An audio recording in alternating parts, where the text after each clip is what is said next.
Assalamualaikum warahmatullahi wabarakatuh. Salam sejahtera, Om Swastiastu, Namo Buddhaya, salam kebajikan. Pertama-tama, kami mengucapkan terima kasih kepada Bu Nurni selaku dosen pengampu mata kuliah Umum Pendidikan Kewarganegaraan yang telah memberikan kami kesempatan untuk mempresentasikan hasil analisis kami terkait kasus disintegrasi bangsa. Dan kami juga ingin mengucapkan terima kasih kepada teman-teman yang akan menyimak video penjelasan dari kami. Sebelum masuk sesi materi, izinkan kami kelompok 5 untuk menyampaikan diri kami terlebih dahulu. Nama saya Safa Salsabila ini, biasa kami sapa dengan NIM 2408 1030 1090. Dalam tugas analisis ini, kami kelompok 5 mengangkat kasus yang judul NASA dan beberapa fasilitas akademika beri peringatan terhadap kasus keberpihakan Presiden Jokowi yang dianggap merugikan disintegrasi bangsa. Oke, yang pertama saya akan menjelaskan kapan dan di mana aksi-aksi berperingatan itu terjadi. Kami melewati dua aksi yang terjadi, yaitu pertama pada tanggal 10 Januari 2024 terdapat aksi berperingatan oleh masa Aliansi Rakyat Indonesia yang berlangsung di depan gedung Bawaslu di Jakarta Pusat. Yang kedua, pada tanggal 2 Februari 2024 terdapat aksi berperingatan oleh sejumlah sivitas akademika Universitas Indonesia yang berlangsung di lingkungan Universitas Indonesia. Perkenalkan, nama saya Amelia Primasita, bisa dipanggil Sita, dengan nomor NIM 2409 1020 1060. Bagaimana itu terjadi? Pada bulan Januari hingga Februari, setidaknya ada 5 sivitas akademika yang menyampaikan keresahan dan kegelisahannya atas situasi politik yang terjadi sebelum pemilu tahun 2024. Kedua aksi tersebut dilatar belakangi oleh perihal yang sama, yaitu mereka tidak bisa mentolerir keberpihakan istana pada perhelatan Pilpres tahun 2024.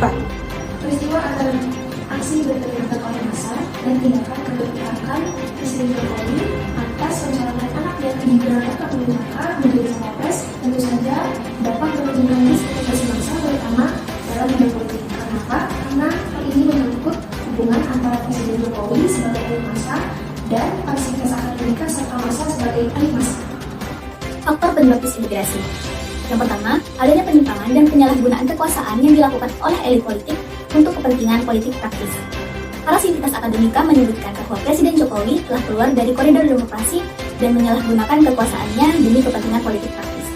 Salah satu pakar politik dari Center for Strategic and International Studies atau CSIS, yaitu Niki Fahrizal, menilai seruan moral dari para akademisi bahwa hal ini menandakan adanya legitimasi etis yang berat pada pemerintahan Jokowi. Perkenalkan, saya Cynthia Putri Mufinasari, biasa dipanggil Cynthia, dengan NIM 2408 1020 1110. Faktor yang kedua adalah keputusan MK dianggap menguntungkan pihak Jokowi karena tidak sesuai dengan isi undang-undang yang ada.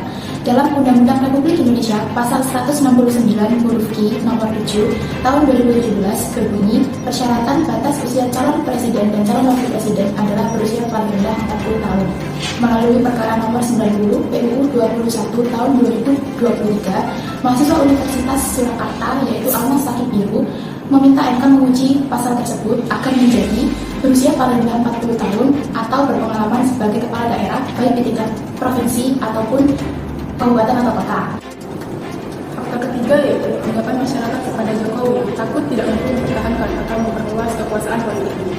Masyarakat memiliki pandangan yang beragam kepada langkah Jokowi berikutnya yang dinilai memperkuat kekuasaan politiknya dengan mencalonkan putranya yang bernama Gibran Rakabuming Raka sebagai cawapres pada tahun 2024. Beberapa pihak menilai hal ini adalah upaya Jokowi untuk memperkuat kekuasaan politiknya yang dikhawatirkan dapat mengkonsolidasi kekuasaan dalam satu keluarga.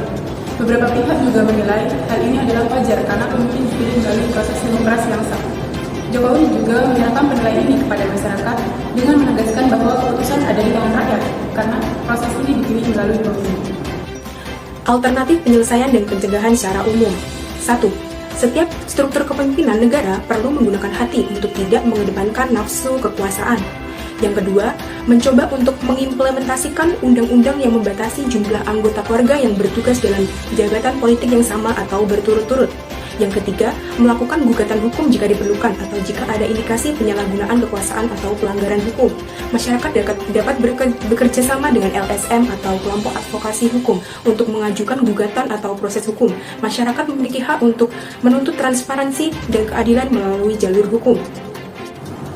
Alternatif penyelesaian dan pencegahan menurut kelompok kami. Yang pertama, menggalang diskusi membuka ruang diskusi di kampus maupun di forum publik untuk membahas dinamika politik ini secara objektif. Yang kedua, mahasiswa harus berpegang teguh pada prinsip-prinsip etika politik yang adil dan tidak terpengaruh oleh kepentingan pribadi maupun kelompok. Dan yang ketiga, menurut kami, itu dengan berpartisipasi dalam aksi sosial atau kampanye.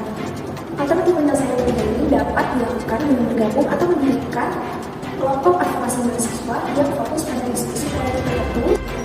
Dan alternatif penyelesaian yang terakhir adalah dengan menonton dan menganalisis film atau dokumenter tentang politik. Menonton film atau dokumenter politik yang mendidik, seperti yang membahas tentang perjuangan demokrasi, hak asasi manusia, atau korupsi politik. Kemudian, mendiskusikan dengan kelompok untuk menganalisis nilai-nilai pentingnya. Oke teman-teman, kesimpulan yang dapat kita ambil dari analisis kami yaitu kasus tersebut memang memiliki solusi besar, terutama dari waktu. Maka dari itu diharapkan dari solusi yang kita lakukan dapat mencegah kasus tersebut agar tidak terjadi kembali di masa yang datang. Sekian dari kelompok kami. Terima kasih telah menonton video dari kelompok kami. Mohon maaf bila ada